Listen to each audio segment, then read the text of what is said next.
Booth didn't know the identity of the man whose life he had saved until many months later when he received a letter from a friend, Colonel Adam Badeau, who was an officer on the staff of Ulysses S. Grant. And he heard the story from Robert Lincoln, who had since joined the Union Army, was also serving on Grant's staff. So this was all verified. This isn't some urban legend. It feels like something that should be. But it would only be a couple months later that John Wilkes Booth would assassinate Abraham Lincoln. So I just think that it's, again, that sort of moment, one of those ripples in time and in all the times and in all the places here where these two families intersect. And I don't know, like, let's again go back in time. Would this be, like, in terms of odds, given where they were and the population being what it was? Is it weird that the Booths and the Lincolns have these kinds of intersections?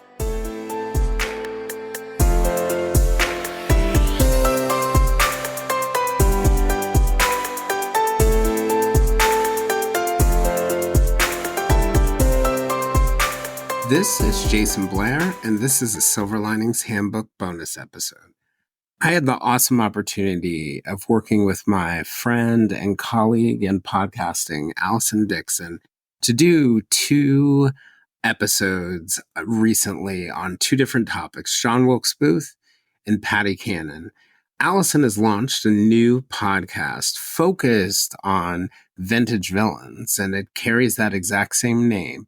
She looks back into history and looks at some of our villains and some of the society and cultural issues that are wrapped around those time periods and the crimes they committed. Allison asked me to come join her to talk about John Wilkes Booth and Patty Cannon, an illegal slave trader and serial killer in Maryland. Well, this is the first of 3 episodes. The first on John Wilkes Booth, the second will be on Booth, and the third will be on Patty Cannon. We hope you enjoy these episodes and this little trip through history. And if you get a chance, I'd recommend you check out the Vintage Villains podcast wherever you can get podcasts.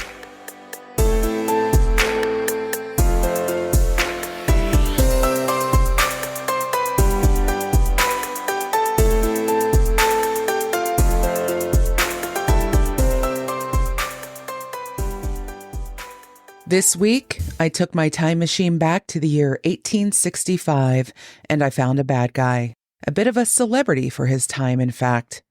The story of this bad guy is so complex, so fascinating, so consequential to American history that I needed to bring a guest along for the ride this time. So hop aboard and we'll whisk you off for a night at the theater to witness the performance of several lifetimes. We're talking about John Wilkes Booth on this 2-part episode of Vintage Villains.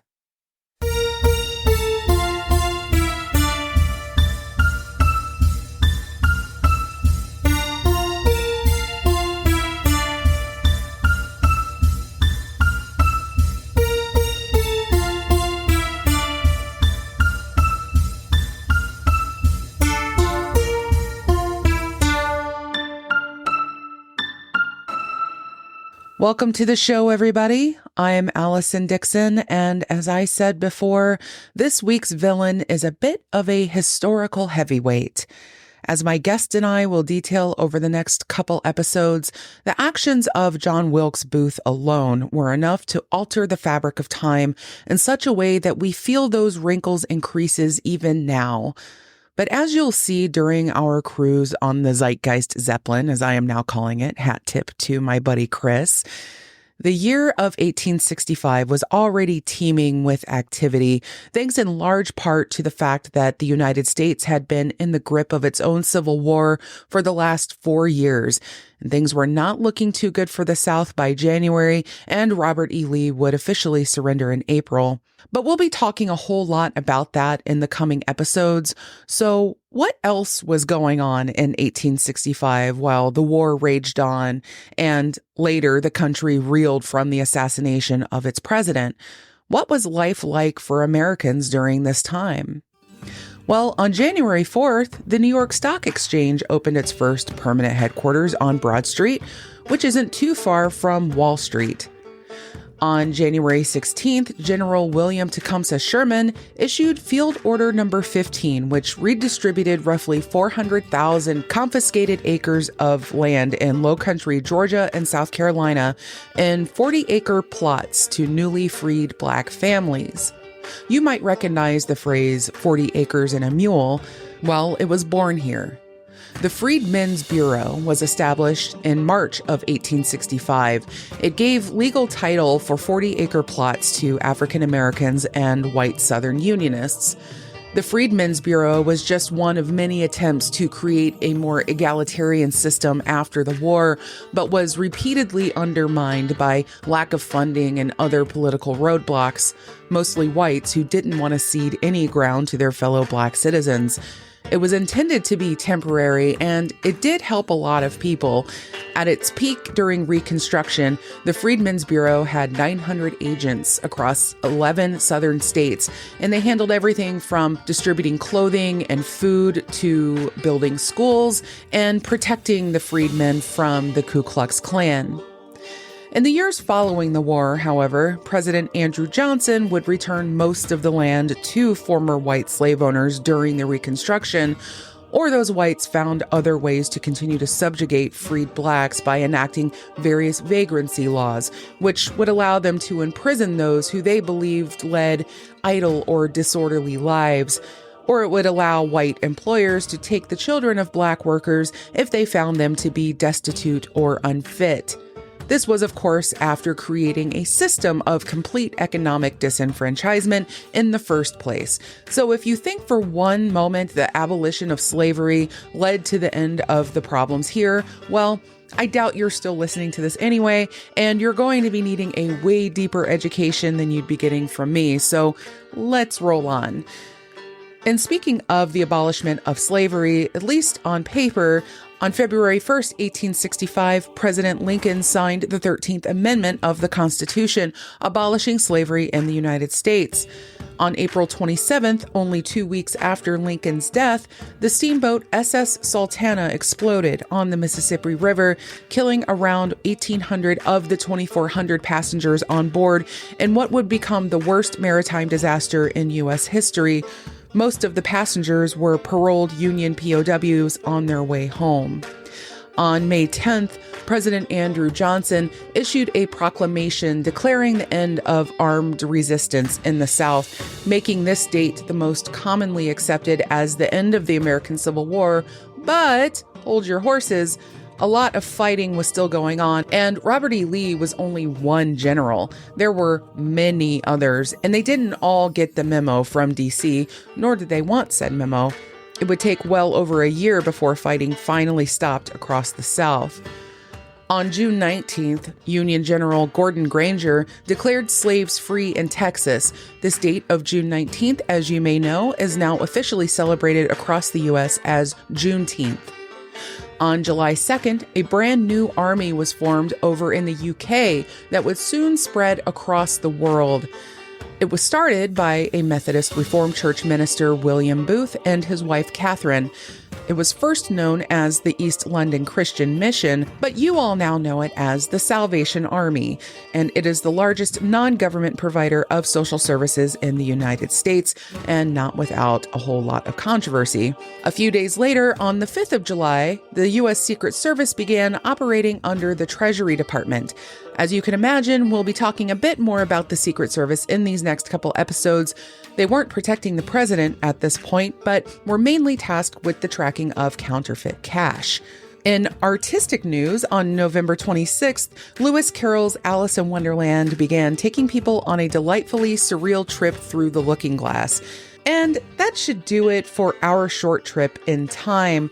After all, we have a guest waiting, and that guest is one you've heard before on my other show, Ding Dong Darkness Time, where we spoke about werewolves in one episode and the book Gone Girl in another. That's right, my friend Jayson Blair from the Silver Linings Handbook podcast is with us today. And it just so happens he's a perfect guest for this topic because he was born and raised and currently lives in the general area where this all went down. And he brought with him a whole steamer trunk full of geographical and historical insight. So without further ado, let's jump into the conversation, shall we? Doing the dive that I did for this episode was really my biggest dive into the topic at hand. I had the general gist of the John Wilkes Booth assassinates Abraham Lincoln at the theater in my head throughout most of my, childhood and schooling and everything.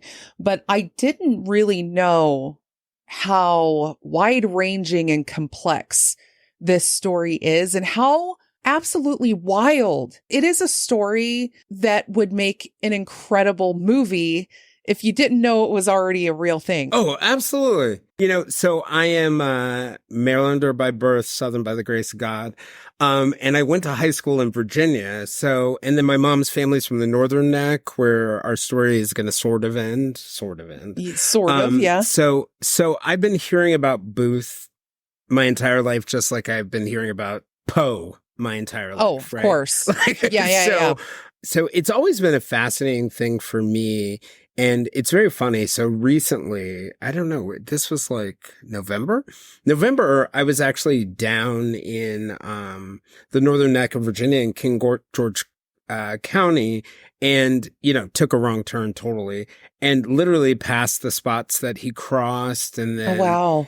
A year before that, near the Garrett farmhouse, a year before that, I was at Fort McNair in Washington, D.C., just walking around and tripped across the Grand Hall where the trial was there. So John Wilkes Booth has been stalking me a little bit recently. So this perfect timing. Because, of course, as I drive by, literally, Allison, I'm not even kidding. I drive by and I'm like, Port Conway. Oh, this is so familiar. Oh, Booth. So I pull off in this new subdivision. And I start reading articles on it, sitting. Well, I'm supposed to be home anytime now. So that's a very typical Jayson moment. It is awesome that you're here for this because I noticed your acumen on the topic, months before I even decided to do, this podcast and B, an episode about John Wilkes Booth. You were bringing up all sorts of players that we'll mention today, like Mary Surratt and Samuel Mudd. And again, we'll get all into that. I knew that you had a brain for this topic. And then learning, of course, your birthplace. John Wilkes Booth was born in Blair, Maryland, not far from Baltimore. So being able to get a sense of the lay of the land, because I haven't been up to that part of the country myself yet. And, it's such a concentrated area of American history, early American history. And I imagine you can just sort of feel it everywhere you go. Yeah, it's a very fascinating area. It's, a rural area. A lot of it's on the Chesapeake Bay. So it's like flat farms.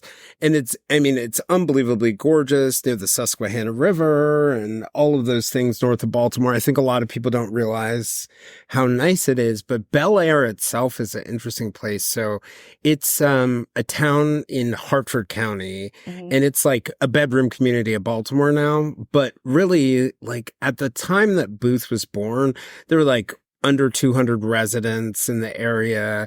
Its claim to fame was, and may still be, home to Elijah Bond, the maker of the Ouija board. Oh, interesting. So they've got him and Booth. But it has a very interesting history.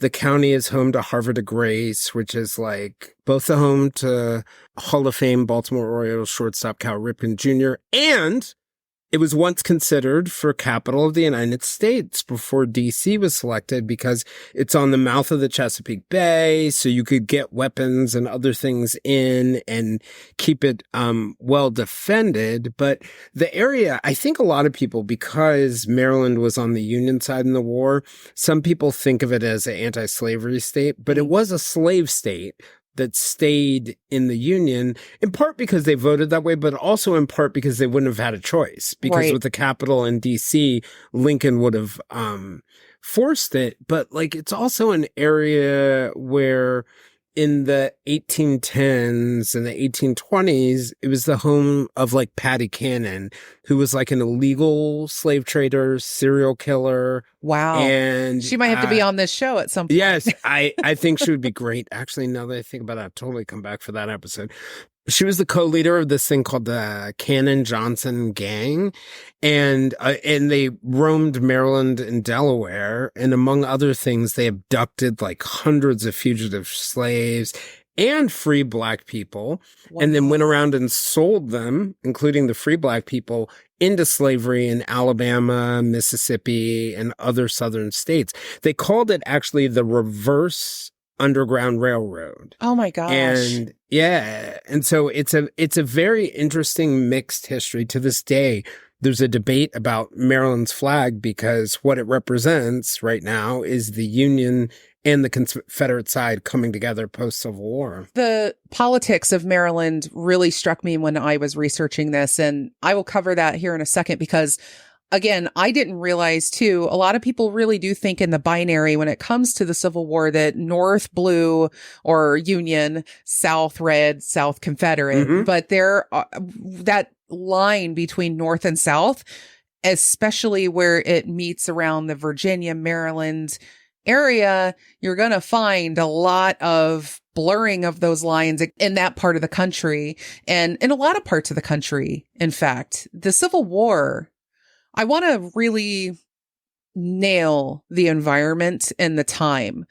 I feel like a lot of people don't like to study this part of American history because they feel that it's a little too far removed. They feel that it's a little boring. Unfortunately, they were probably forced to watch awful film strips on it or listen to a droning history teacher in middle school, and they just developed sort of a blockade of interest. But I tell you what, this part of American history is both a fascinating in that it's not that long ago, to be honest with you. And it really brings home the fact that this country is still very much in its overall infancy. And we're still reeling from the effects of this war. Here's a thought for you.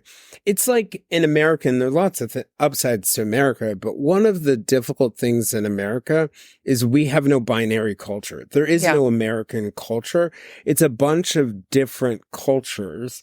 When they first named it the United States, the U in United was always written out as small because they really did see themselves as sovereign, independent states. Yes. And so, it's kind of an interesting element of it because you get there, and not to jump ahead in the timeline, but Booth's born in 1838, I think, and 1850, the Fugitive Slave Act is passed as a part of the Compromise of 1850, where, it's really at that point, this compromise between the Southerners and the Northern, what they called Free Soilers, who were like a political party at the time.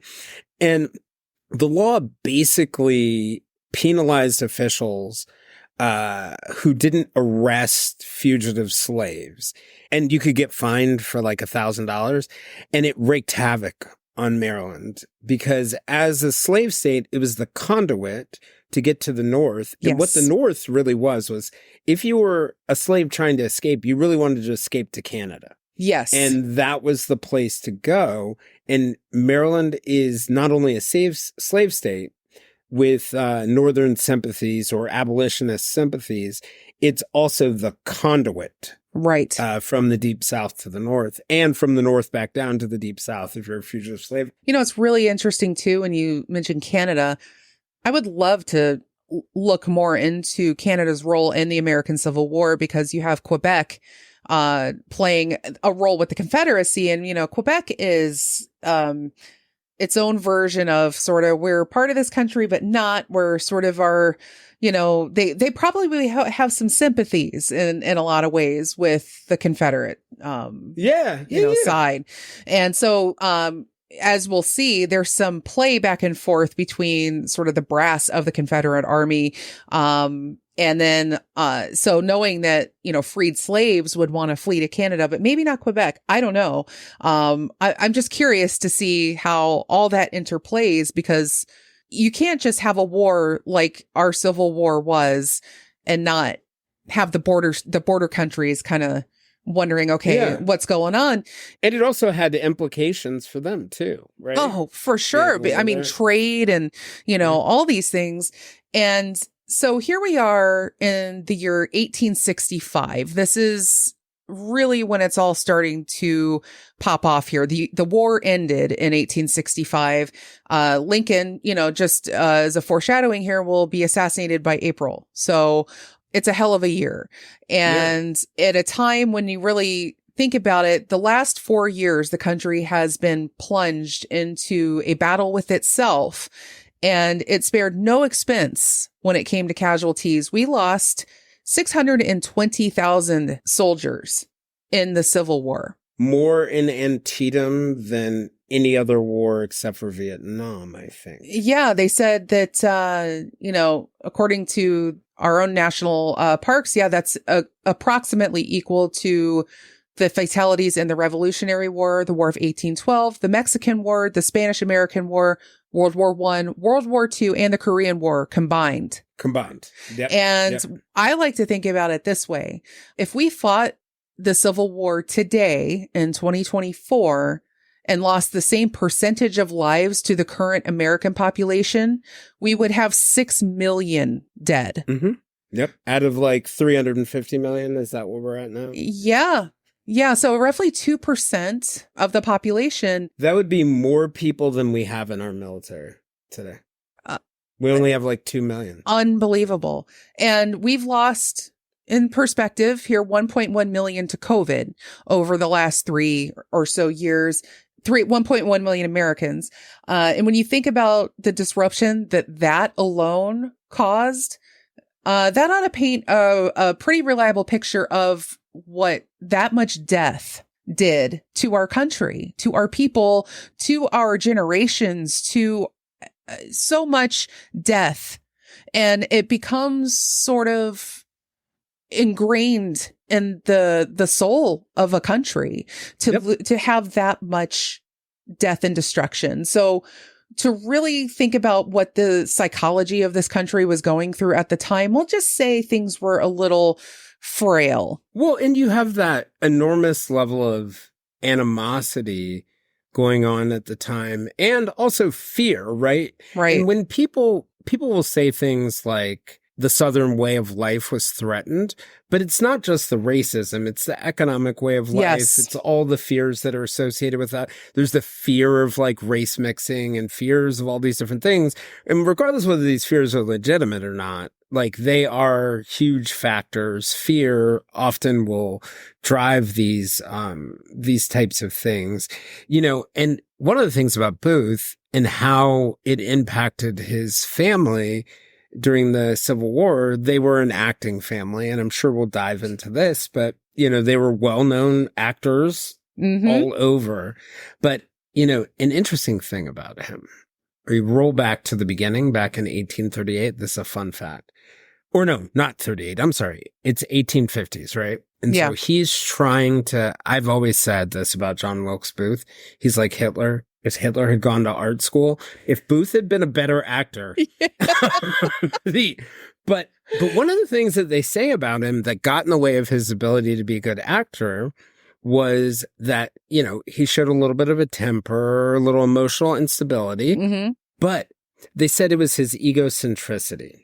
Yes. So he basically struggled with seeing other people's perspectives, which makes it really hard to see the big picture. And I think we'll see that in the story, that he's kind of like missing the big picture. Oh yeah. And and things like that. And I'm sure we'll dive into his little competition with his brother and stuff like that. The sibling rivalry was real. And to really get a sense of this story and sort of the very cosmic fate feeling that sort of surrounds all of this, we're talking very big personalities. We're talking very consequential things that are all kind of popping off at the same time to really culminate in the death of an American president at the end of a conflict that has killed 620,000 Americans over 4 years. So imagine coming out of World War II or Vietnam or any other big American conflict. Imagine coming out of the pandemic or something and having, say, Nicolas Cage assassinate the president of the United States. So I'm trying to put modern people in the mind frame, because when I say Nicolas Cage, it is about that absurd. Or like Charlie Sheen. Yeah, right? Charlie Sheen. You know what? I almost want to go back because I use Nick Cage for my guy. You're but really like the idiot of the acting family kills the president. Right, yes.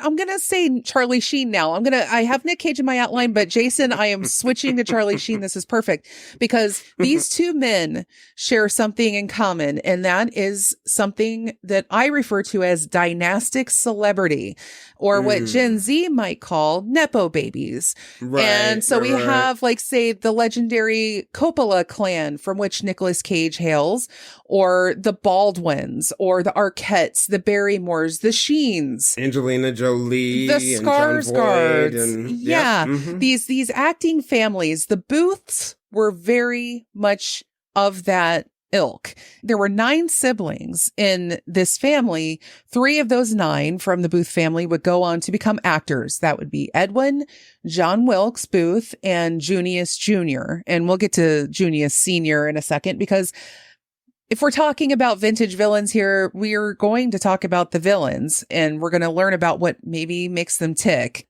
John and Edwin Booth would become the most famous of the brothers. Edwin was hailed, and is to this day by many theater historians, as probably the greatest actor of the 19th century, depending on who you ask.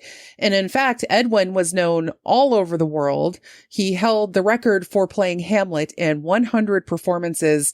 And that record would later be broken in 1922 by John Barrymore. Again, another legendary acting family here. Yeah. And the brothers' parents. Now we have Junius Booth and their mother, Marianne Holmes. And she was actually Booth's mistress, and he was able to get a divorce after that, marry her. And they were both well-known Shakespearean actors from Great Britain. Tisk. The Shakespearean, and this is probably the most Shakespearean American history story of all time, really, when you think about it. That's a really good point. And they would eventually relocate to the United States and settle on a 150-acre farm outside Bel Air, Maryland, where they would have 10 kids. John Wilkes Booth was number 9 in that lineup. So talk about middle child times, however many at this point. I think when you're at the tail end of 9 siblings, you're mostly raising yourself or being raised by one of your other siblings at that point. Yeah. And I think that plays a lot into John's immaturity and that sort of inability to, I don't know. I think see outside of himself. Right. Yeah. You know, you're fighting to be noticed by any means necessary. I think when you have 9 other siblings around you vying for the same 2 parents, the love of those same 2 parents, I think it's going to create some interesting challenges. I'd love to hear from more people who are siblings from massive families.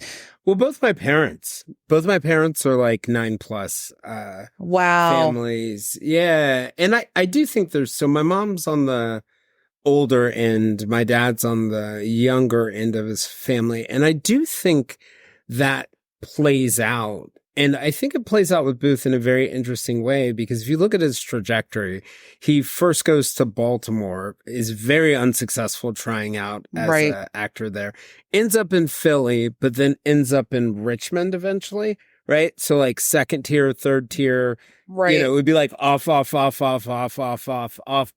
to them. Like small town theater. Yeah. But I think Booth, wanted to be dramatic. So in a weird way, he created his own giant play with the assassination.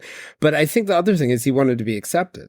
And you would see his sympathies once he moved to Richmond started to shift significantly. Because I think it was 1859, he joined the Shakespeare Stock Company in Richmond. And then by later that year, when John Brown was, after not really showing much of a sort of pro-slavery attitude, although a little bit, you know, when John Brown, the abolitionist who took Harper's Ferry, was executed, John Wilkes Booth volunteered for the militia to be a part of it and became outspoken anti-Lincoln even before the Civil War.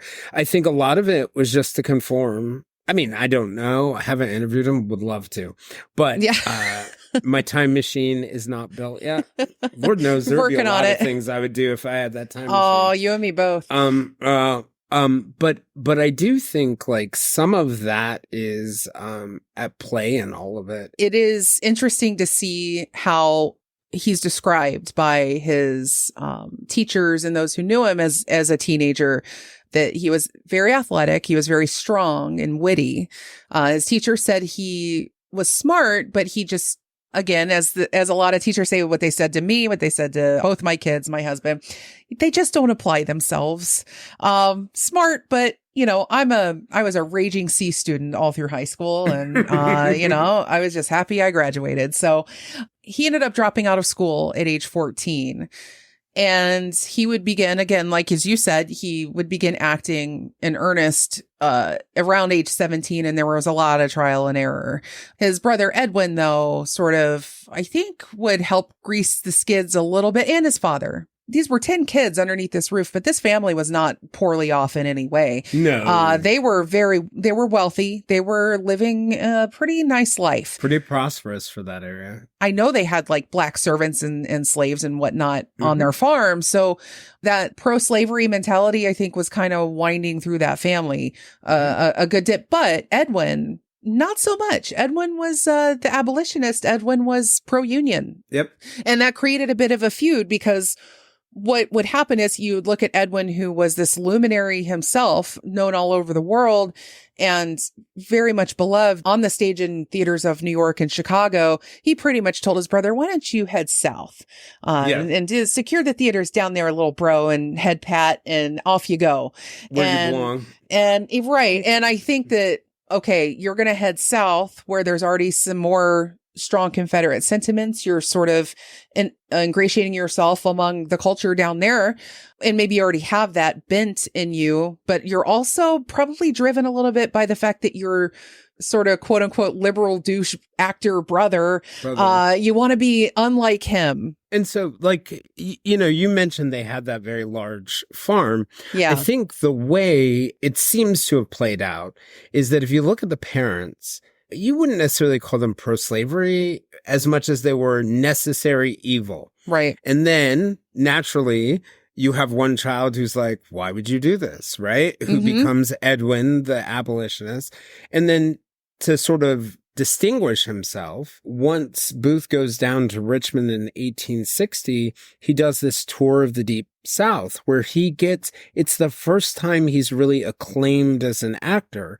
And he really buys into, by the time you get to April 12th, 1861, when, the Confederate forces fire on Fort Sumter for the first time, and that begins the Civil War, Booth was already a vigorous supporter for the Southern cause, outspoken advocacy for slavery, outspoken hatred for Lincoln, who was elected that same year, 1861, but also kind of played both sides of it. He was in New York briefly. Yes. Lincoln saw him perform in a play in 1863. Yeah, there were so many star-crossed moments between those two men leading up to that assassination that it feels, again, like there is something, you can feel the fabric of the universe winding around this story in a way that makes you believe in fate. Even if you are generally not that kind of person, I found myself mesmerized by so many of the coincidences that we will see, in foreshadowing moments. Again, that Shakespearean sort of somebody in the kind of like off screen, the somebody warning you of what's happening ahead, is tends to pop up in some of those old plays. You feel that at work in this story. And with Edwin, he was a fixture in those theaters to the north. And of course, he also traveled the world. So he was well known in Australia and Hawaii. And he also traveled extensively in Europe. So when you think about how slow information traveled back in those days, and like you said, Jayson, I mean, it could take days to get a newspaper going. There was no quick information spread back then. It was particularly impressive to achieve the level of fame where people would recognize you on the street, I imagine. See your face. Yes. And, John would come to achieve such fame as well, which played a great deal into how Lincoln's assassination was carried out. And of course, we'll get to that. But Edwin managed several theaters and acting companies in New York City, and a statue of William Shakespeare, which was paid for by the funds raised by the three brothers, Edwin, Junius Jr., and John. They did a Julius Caesar performance, and the funds from that performance paid for the statue that stands in Central Park to this day. So if you've been to Central Park in New York and you've seen a statue of William Shakespeare, John Wilkes Booth helped get it there. Trust me, man. John Wilkes Booth is everywhere. He really is. People have no idea. Yeah. And that was another thing I wanted to talk about this so badly, is because I think a lot of people do not realize it. And you can find a statue of Edwin Booth as well, playing his signature character of Hamlet in the Manhattan's Gramercy Park. And there are memorials to him all over his Maryland birthplace and stuff too. But Allison, which brother won the competition? Was it John? Wait. I don't know. Who's more famous? No. Well, okay. That competition. I was like, okay. Well, obviously. The real competition. In a way, I just want Edwin to be remembered. And, yes. Come on, let's let Edwin prevail here. That poor man. He was talented. But he isn't just being included here to illustrate the sort of feuding brother dynamic, which was very much there. And it also isn't because Edwin was, by all accounts, this kind and graceful man, and in addition to his acting talents, or that he was a staunch Unionist, while his brother John was a strident supporter of the Confederacy. But Edwin Booth, brother of John Wilkes Booth, also unwittingly saved the life of Abraham Lincoln's son, Robert, only months before John would assassinate Abraham Lincoln. Which, let's just pause for a moment and think that one through. Think it through. The older brother of the assassin of Abraham Lincoln saved the son life of Robert Lincoln. And this was completely by accident. So this is according to some articles I pulled up here. The incident occurred on a train platform in Jersey City, New Jersey, and the exact date is unknown, but it's believed to have taken place in either late 1864 or early 1865.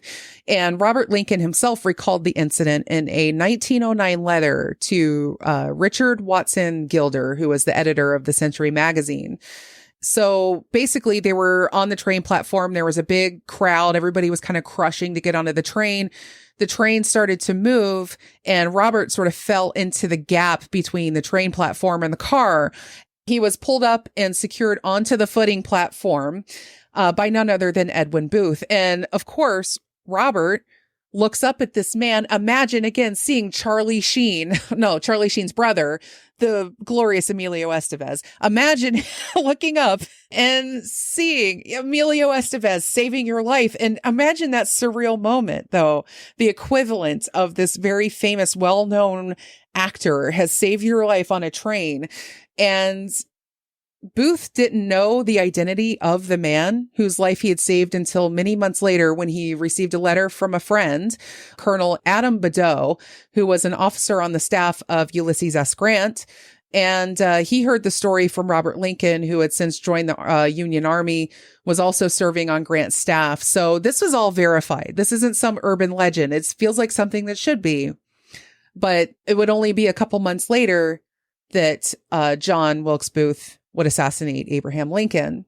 So I just think that it's, again, that sort of moment, one of those ripples in time, and in all the times and in all the places here, where these two families intersect. And I don't know, let's again go back in time. Would this be, in terms of odds, given where they were and the population being what it was? Is it weird that the Booths and the Lincolns have these kinds of intersections, do you think? Yes, I would say yes, because even if you think there's a smaller population, you also have to consider just the mere geography. Right? Yeah. If all of a sudden you were to go to Atlanta, I was to go to Atlanta right now, what would the odds be that we would run into each other? Yeah, they would be very infinite and unfortunate. Astronomical. Mm-hmm. I'd love to run into you in Atlanta. Hey, next year probably. Heck yeah, dude. Let's do it. So, other than hailing from famous families, what else would you say that John Wilkes Booth and either Nicolas Cage or Charlie Sheen have in common? Well, it's also, again, the level of celebrity and how recognizable these guys are. If you ran into Nick Cage, for instance, in public, chances are you'd recognize him immediately. He's just that iconic. His face is on reversible sequin pillows, for crying out loud. By the time John Wilkes Booth would come to assassinate Lincoln, he too would be one of the most well-known faces in the country. And similar to Cage, Booth also had a penchant for energetic and eccentric stage performances. He liked to really chew on the scenery. His athleticism and his apparent thirst trap status, people thought he was really hot. I've looked at pictures. He was all right. I mean, whatever. Was he 1865 hot? I suppose. I mean, he didn't appear to have tuberculosis, and, you know, he looked like he was doing okay. So I don't know. By the standards of the time, sure, he looked like he was really fit. I will say that he was very muscular guy. You could see how he pulled off some of the feats that he did, you know, the night of the assassination. But unsurprisingly, too, Booth would often claim that his favorite character to play was Brutus from Julius Caesar because he slayed a tyrant. But I think, you know, when it comes to Booth and Cage or Sheen or any of these guys, is that for every person who thought he was brilliant, there would be another who thought that he was just a nut. That was he's just this outrageous personality. He's not really like, again, Charlie Sheen, man. Yeah. Or yeah, where your acting abilities are secondary to your persona. Dramatic essentially. persona. Yeah. And, you know, but I will say this is where I'll probably back off on those comparisons, because despite what they do have in common, Nicolas Cage hasn't killed anyone yet. Right. You know, Nicolas Cage is awesome by all accounts. It seems like, I mean, he's a little eccentric, but he hasn't assassinated anyone that we know of. And Booth, honestly, kind of a terrible guy. He was very racist. He had very high charisma, but he had a lot of hatred and jealousy in him. And that kind of grew as the war kind of came to an end and it looked like the South wasn't going to fare terribly well. And he got involved in a lot of financial investments and things that, let's just say, like mineral rights stuff that wouldn't benefit people during a civil war. Well, and also, I honestly think he loved just provoking people. Yeah. Like, have you ever heard the story of when he went to New York State? What he said was that the southern states that had left the Union, it was an act of bravery. Yes, that's right. New York State. Right. He did do that right in the middle of that. You're absolutely right. It was right at the beginning there. And there were quite a few people sort of in his trade and in the entertainment trade that did have Confederate sympathies. So he was, I think, able to skate by with the help of a lot of those people. But I just want you to think that through for a second, right? He's making this announcement in the middle of upstate New York. Yeah. Like, yeah.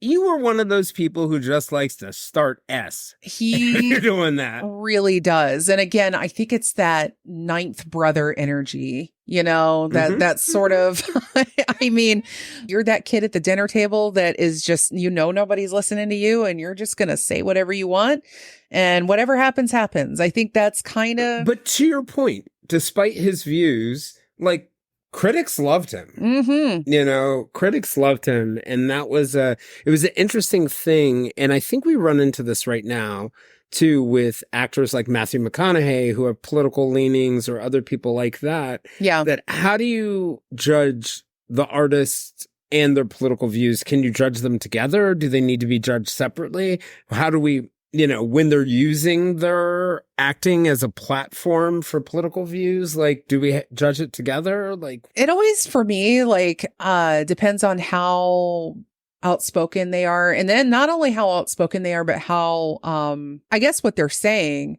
But, like, for instance, I don't know that I have any desire to watch another movie with James Woods in it. Just because that's interesting. I still can take him. He has crossed a line for me, but I agree. Like, for some reason, Clint Eastwood's okay to me still. Do you know who does it for me? Mel Gibson. Oh, yeah. And I have total sympathy for Mel Gibson. I do, because that's like mental health stuff, but I still can't watch him.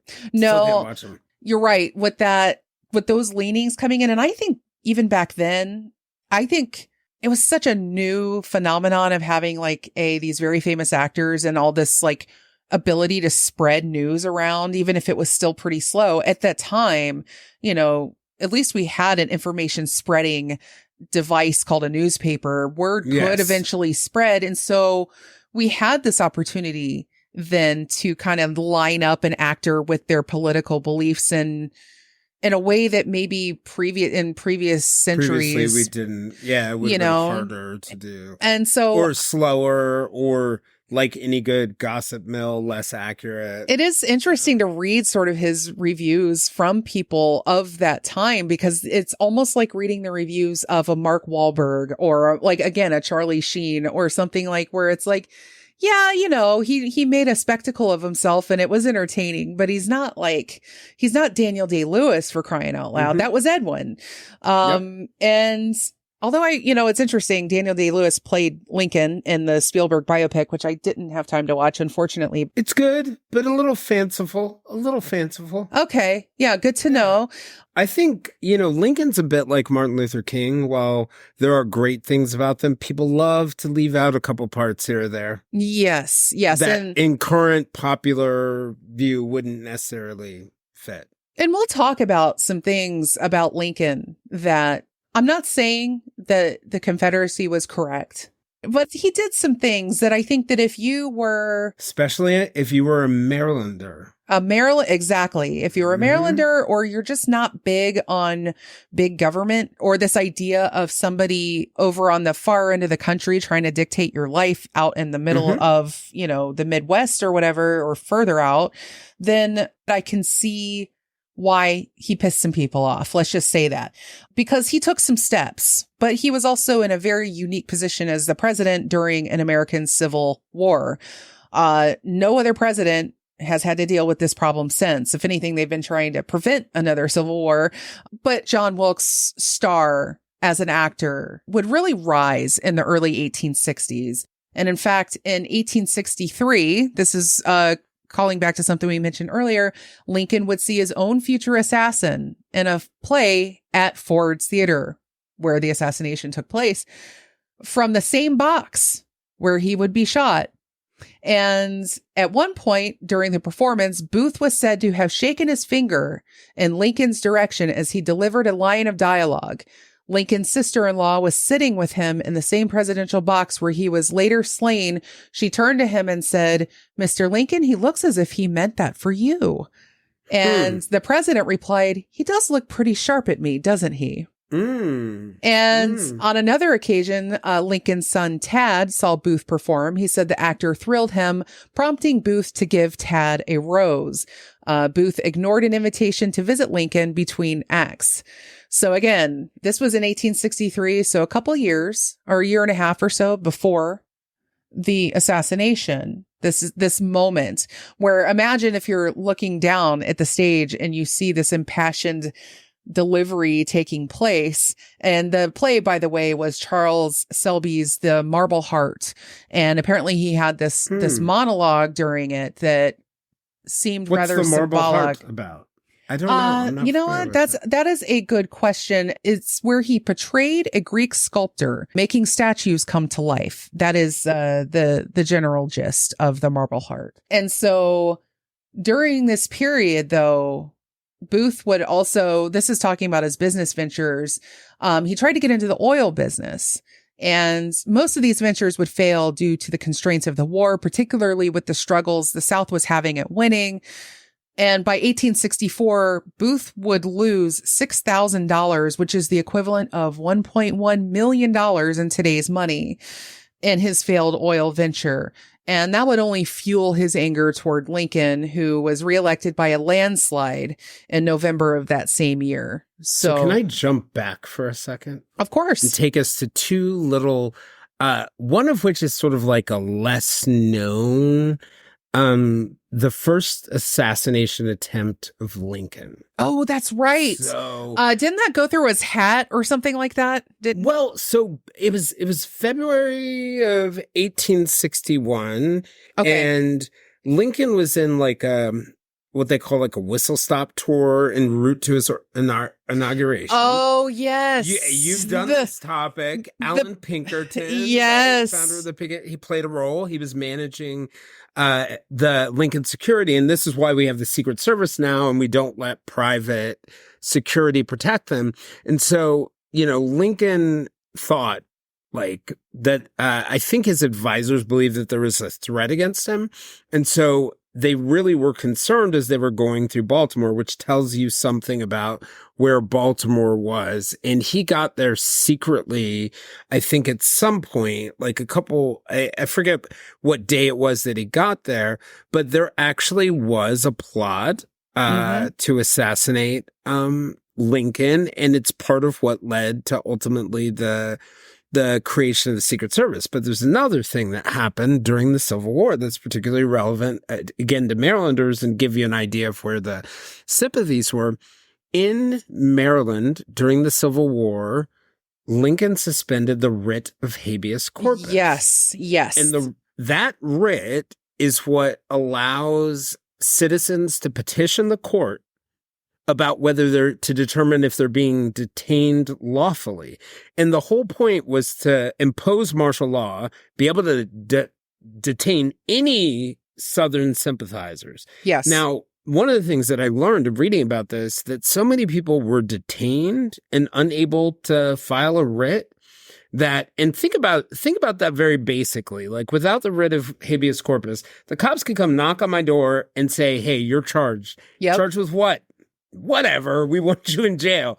And there's nothing I could do. There's nothing I could absolutely do. And so this impacted the environment in Maryland during the time. And it's probably the most strong-armed thing Lincoln did. Yes. Because it was clearly unconstitutional, led to the 1878 Posse Comitatus Act, which said the military essentially couldn't come in. Yes. And impacted Reconstruction, right? It set back Reconstruction as well. So I say all of this to say that among Marylanders, there was enormous animosity toward Lincoln for how unbelievably strong-armed. In retrospect, a lot of people say, well, it was necessary to protect the Capitol, and in difficult times, you do difficult things. But the victors tell those stories. Right. So it was very much against what the U.S. Constitution was designed to do. And so if you look at Maryland as a state that decided to stay in the Union, it did it with a gun to its head. Oh, very much so. The Maryland legislature voted 53-13 against secession. So they didn't want to secede. However, they didn't want federal troops passing through their state. And they were kind of there. They were kind of, like you said, the conduit. They wanted Lincoln to remove those federal troops. Yeah, the alternate route is through Canada. Or Western Pennsylvania. But the legislature seemed to have wanted to stay in the Union, but they just didn't really want to be involved in the war. And so they're really in a difficult position here. And so when Lincoln suspended the writ of habeas corpus and imposed martial law in Baltimore and other portions of the state, there were political leaders that were imprisoned at Fort McHenry. There were stationing of federal troops in Baltimore. I mean, it was kind of like Russia. Like we imagine Russia now. And again, Booth is from Maryland. So again, if you're the president of the United States and you're leading the Civil War against the South. Which for you say it's a moral cause, yes, right? And you're suspending the writ of habeas corpus and allowing people to be locked up for no reason whatsoever. And there are so many instances in this whole thing where it's like, I could see why somebody would be angry enough to try to kill Lincoln, because they tried to do it, even before he did all this. And so they're already sensing the problem. So once he does something like this, whether or not you agree with it, that's not the discussion I'm looking to have. It's the fact that he did it. And, unfortunately, a lot of presidents have had the opportunity to do this again. I mean, George W. Bush did it during the Iraq War, did he not? Yep, overseas. Well, it was the War on Terror, let's say. And really the Guantanamo Bay and all those, not necessarily here, but, they kind of, it kind of did open that door. So, it's one of those discussions. In the Bush case, the Supreme Court had the time, because the war went on so long, to absolutely repudiate it. And what did they repudiate it with? The Posse Comitatus Act that was passed in 1878 and other laws that are similar. So the Hamadan decision. There is I would say, no room for debate really on the subject of whether Lincoln overstepped his bounds. But as we keep on doing it. Yes. Think of Japanese internment camps where we interned Japanese people, interned German American citizens during World War II. Yeah. Simply because of their national origin or their ethnicity. Like, this is a very American thing, which is like, we have ideals until something becomes existential. Well, to me, what's the point of an ideal? It is to exist when things are existential. Like, absolutely. What's an ideal when I don't have to sacrifice for it? Right. So anyway, I love Lincoln. Don't get me wrong. I'm free because of him right now. But that said, not ideal at times. No. And I think there are discussions that could be had, though, of extraordinary circumstances requiring extraordinary measures in a sense of where your nation is quite literally tearing itself apart. I agree. But don't expect to make friends. No. And also, maybe don't be so flagrantly in disregard of your own security, but we'll get to that in a little bit. So all this was happening at the time, the Civil War, with Lincoln winning his reelection by landslide in November of 1864 on a platform that advocated abolishing slavery altogether. Booth, meanwhile, was devoting his energy and his money to developing a kidnapping plot. They were going to kidnap Abraham Lincoln. And William Seward, the Secretary of War, and Andrew Johnson, Southern sympathizer, ruiner of Reconstruction. Yeah. The man who ensured that the South actually won the Civil War. And also let us say, by the way, every presidential election that happens, there's always this notion of they should pick a VP from the opposing party, or, that they have complete opposite. Let us remember this lesson of Lincoln and Johnson and the Reconstruction, please. This is why you do not do that. It's not the wise move, we'll just say. And honestly, Kennedy and Johnson, to a certain extent, although they squeaked out the Civil Rights Act. Yeah, right. It was a bit of a battle. But Booth was hell-bent on kidnapping Lincoln. And so he had this band of buddies. We have David Harold, George Atzerodt, Lewis Powell, who's also known as Lewis Payne. I found that in a couple things. And a rebel agent named John Surratt. I believe that was Mary's son. She was part of this as well. She was the innkeeper, essentially, this boarding house they owned that a lot of people sort of passed through. So the reason they wanted to kidnap Lincoln was to force the release of POWs. There are a couple different rationales that pop up over time, but essentially releasing prisoners of war, allowing, if there is, even stopping the war was a part of it. Like, they had many different reasons why they wanted to do it. But over time, the number of people they were going to kidnap grew. I think, too, they wanted to do it in order to, when they knew that the war was winding down, I think they wanted to try to prolong it so that they would have an opportunity to, say, rebuild their forces and keep fighting, because they weren't ready to give up yet. Here's an interesting historical fact that I think a lot of people gloss right over.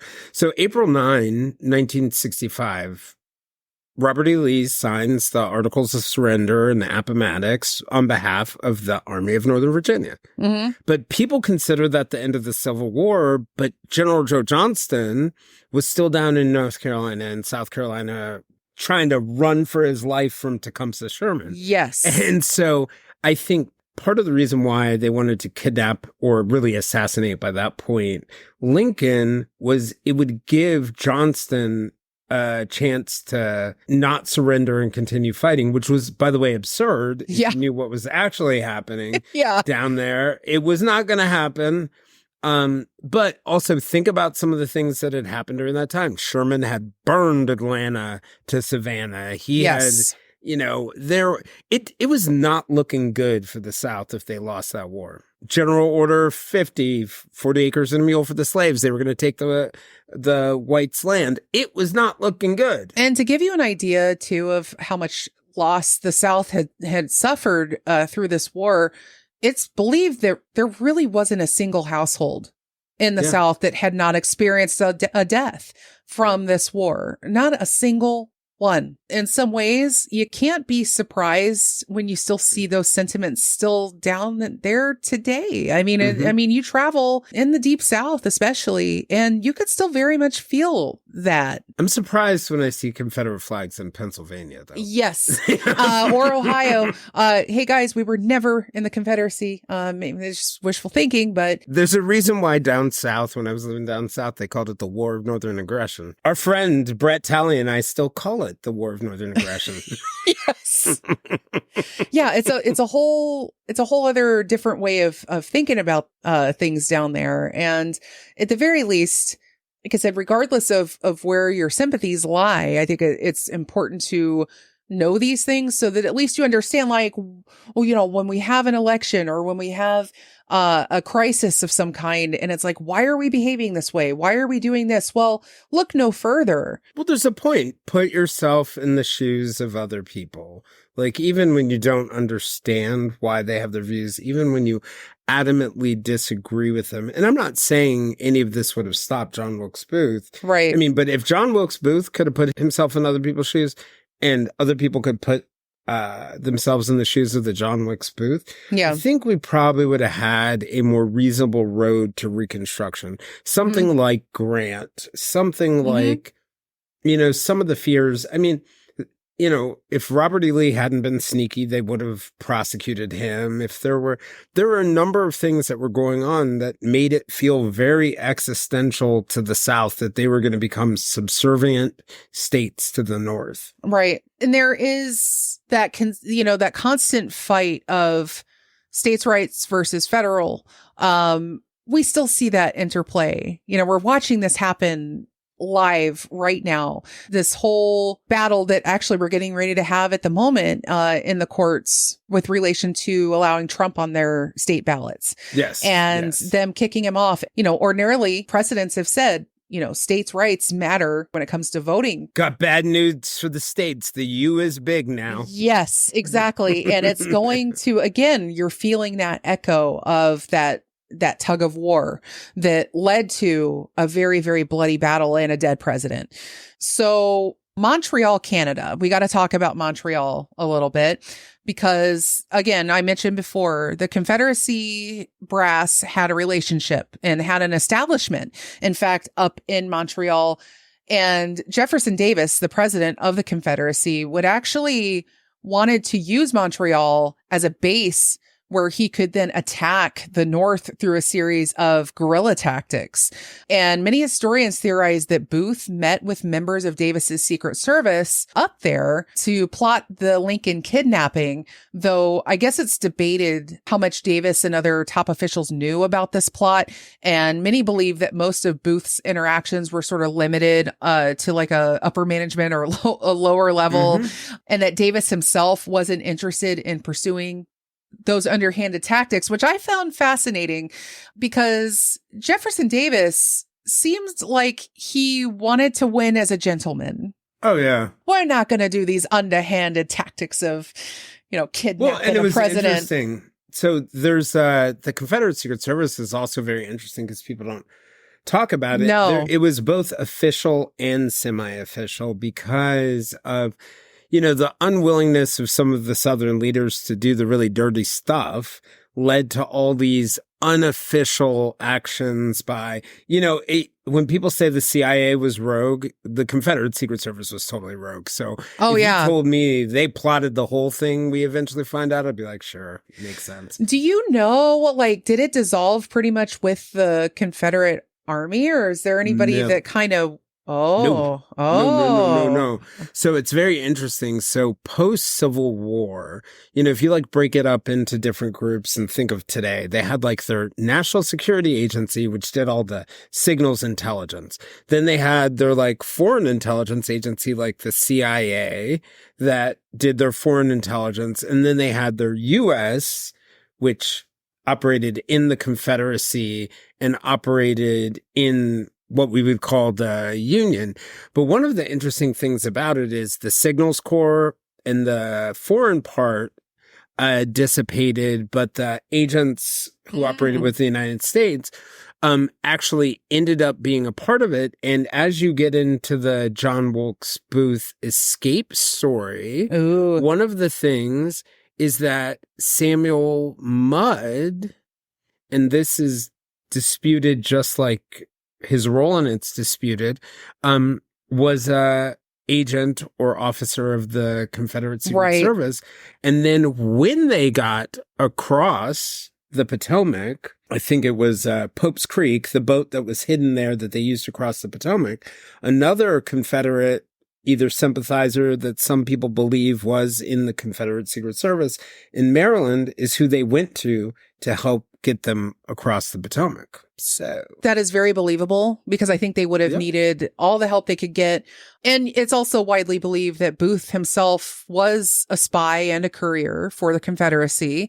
And that makes total sense, because he was desperate to kind of get in with these people and engineer plots with them.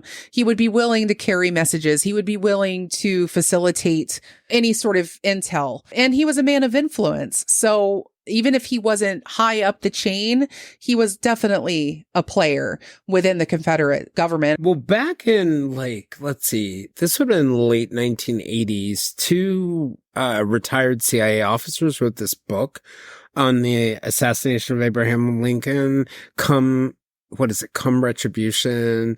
And in that, they made the circumstantial argument, right, which we all know are actually better than the direct arguments, but as we'll find out soon in this story, the circumstantial argument that an Confederate intelligence officer in Gordonsville, Virginia, Booth was an agent of this officer, and he actually came up with the idea of kidnapping and holding Lincoln hostage in order to pressure the North to give up the world.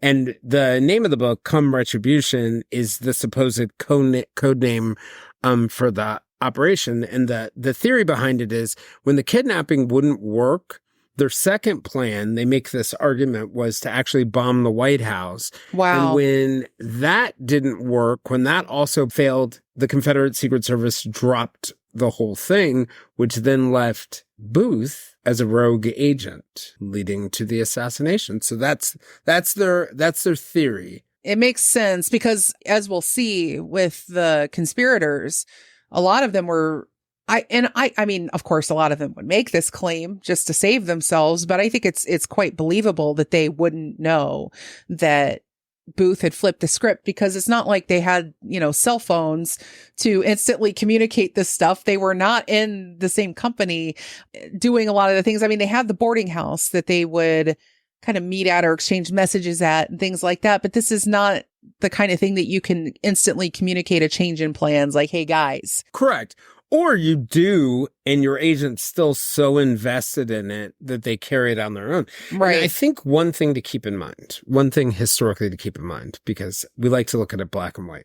The Civil War was not over for Robert E. Lee or Jefferson Davis. They were still fighting. Right. Because you know what? They were both looking at the gallows. Yes. So there were still reasons, even once Confederate military victory was impossible, for them to still Not to say there's any evidence that they were involved in it, but it's one of the things to just keep in mind that it's not like a war ends, you click your fingers and it's all over. Right, right. Even in World War II, that you still had fighting going on in the Southern Pacific, even after, Japan surrenders. I mean, years and years and years. It takes time, and the further back in time you go, the longer it takes to get the memo that, hey, we can stop fighting. I think they were still fighting in like Oklahoma and stuff, even after most of the war had been considered done. Yeah, so they were still fighting. There were still tiny little skirmishes and fires put out for many years to come. And, the kidnapping plot, it did seem to be abandoned when it became clear the South was about to surrender in early 1865. Do you know when the last Japanese soldier resigned? I mean, surrendered? Surrendered? No, I don't. Okay. You know when World War II ended? 1945. Right? Yeah. 1974. He was in the Philippines jungle. Yes. So that ought to tell you. Hiro Onoda. Yes. And I would wonder, I'm pretty sure. 29 years. And when it comes to the Civil War, many would argue there are many that still have not surrendered. They're carrying the flags today. That is true. That is true. But yeah, on April 11th of 1865, Lincoln gave a speech where he indicated his intent to grant former slaves the ability to vote. And Booth apparently became enraged. And that's when he flip-flopped over to an assassination plot. Became more enraged? More enraged. As if there's, it's possible to become more enraged. He was like, I'm done with this guy. We're not kidnapping anymore. And so the following day on April 12th was when General Robert E. Lee surrendered. And then 2 days after that, on April 14th, 1865, Good Friday, to be exact, Booth would learn that Lincoln and his wife Mary would attend a showing of Our American Cousin at Ford's Theater with General and Mrs. Ulysses S. Grant. And do you know how crazy this is? He just happened to be walking by the mailbox. Yes. When the theater owner, who was friends with his family, happened to mention Lincoln was coming. Yeah, and Booth was a regular player at this theater. He could come and go as he pleased. Mm-hmm. And again, to talk about all the star-crossed elements here, this is one of them. And it was at this event that American history would tilt again on its axis with the assassination of President Abraham Lincoln. What a week. What a week that was indeed. And I think this is a good time to wind things down. We've hopefully set up for you a good picture of the time, the place, the culture, and the overall mood of a man so angered by the losses of his beloved Confederacy that he was willing to kill a president for it. There is so much more waiting in next week's episode of Vintage Villains. What all went down in Ford's Theater and elsewhere that fateful night when not only Abraham Lincoln's life was on the line, but that of two others in his line of succession. And what all went down in the wild days that followed Lincoln's death.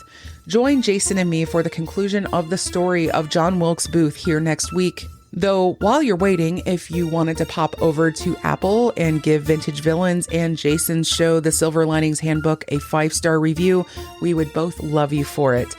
The show notes also contain links to our websites and other social media where friendly faces await to welcome you into our shared community of friends and enthusiasts. Take care, my friends, and I'll see you next week in another century. Thanks for joining us for this bonus episode of the Silver Linings Handbook podcast. If you'd like to join us for more discussions with us and other listeners, we can be found on most social media platforms, including a listener-run Facebook group called the Silver Linings Fireside Chat. For deeper conversations with our guests and live conversations with other listeners, you can join us on our Patreon at www.patreon.com/The Silver Linings Handbook.